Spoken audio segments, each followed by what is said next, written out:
ಮರಕ್ಕೆ ಕಾರು ಡಿಕ್ಕಿಯಾಗಿ ಮೂವರು ಮೃತಪಟ್ಟಿರತಕ್ಕಂಥ ಘಟನೆ ಕೋಲಾರದ ಬಂಗಾರಪೇಟೆ ಬಳಿ ಸಂಭವಿಸಿದೆ.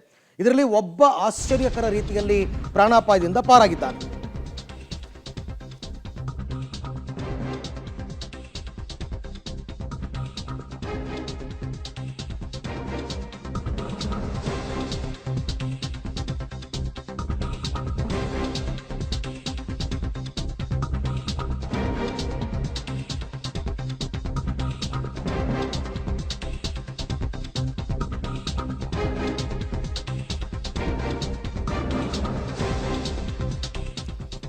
ಮರಕ್ಕೆ ಕಾರು ಡಿಕ್ಕಿಯಾಗಿ ಮೂವರು ಸ್ಥಳದಲ್ಲೇ ಮೃತಪಟ್ಟಿರತಕ್ಕಂಥ ಘಟನೆ. 4 ಜನ ಕಾರಲ್ಲಿ ಪ್ರಯಾಣ ಮಾಡ್ತಾ ಇದ್ರು. 4ರಲ್ಲಿ ಓರ್ವ ಆಶ್ಚರ್ಯಕರ ರೀತಿಯಲ್ಲಿ ಬಚಾವಾಗಿದ್ದಾನೆ. ಘಟನೆ ನಡೆದಿರೋದು ಕೋಲಾರ ಜಿಲ್ಲೆ ಬಂಗಾರಪೇಟೆ ಮುಖ್ಯ ರಸ್ತೆಯ ಬಳಿ.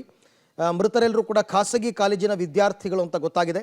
ಹಾಸನದ ಹರ್ಷವರ್ಧನ್, ಬಳ್ಳಾರಿಯ ಬಸವರಾಜ್, ಬಂಗಾರಪೇಟೆಯ ನಿಶ್ಚಲ್ ಮೃತಪಟ್ಟಂತಹ ದುರ್ದೈವಿಗಳು. ಈ ಅಪಘಾತವಾದ ರಭಸಕ್ಕೆ ಕಾರು ಸಂಪೂರ್ಣ ನಜ್ಜುಗುಜ್ಜಾಗಿದೆ. ದೃಶ್ಯದಲ್ಲಿ ತಾವೀಗ ಅದನ್ನು ಗಮನಿಸ್ತಾ ಇದ್ದೀರಾ. ಸಾಯಿ ಗಗನ್ ಅಂತಕ್ಕಂಥ ವ್ಯಕ್ತಿಯ ಮನೆಗೆ ಸ್ನೇಹಿತರೆಲ್ಲರೂ ಬಂದಿದ್ರು ಅಂತ ಈಗ ಪ್ರಾಥಮಿಕ ಮಾಹಿತಿಯಿಂದ ಗೊತ್ತಾಗಿದೆ. ಮನೆಯಿಂದ ಇವರು ಕೋಲಾರಕ್ಕೆ ವಾಪಸ್ ಹೋಗುವಾಗ ಈ ಅಪಘಾತ ಸಂಭವಿಸಿದೆ. ಈಗಾಗಲೇ ಸ್ಥಳಕ್ಕೆ ಕೋಲಾರ ಗ್ರಾಮಾಂತರ ಠಾಣಾ ಪೊಲೀಸರು ಭೇಟಿ ನೀಡಿದ್ದಾರೆ. ಭೇಟಿ ನೀಡಿ ಅಲ್ಲಿ ಪರಿಶೀಲನೆಯನ್ನು ಮಾಡಿದ್ದಾರೆ.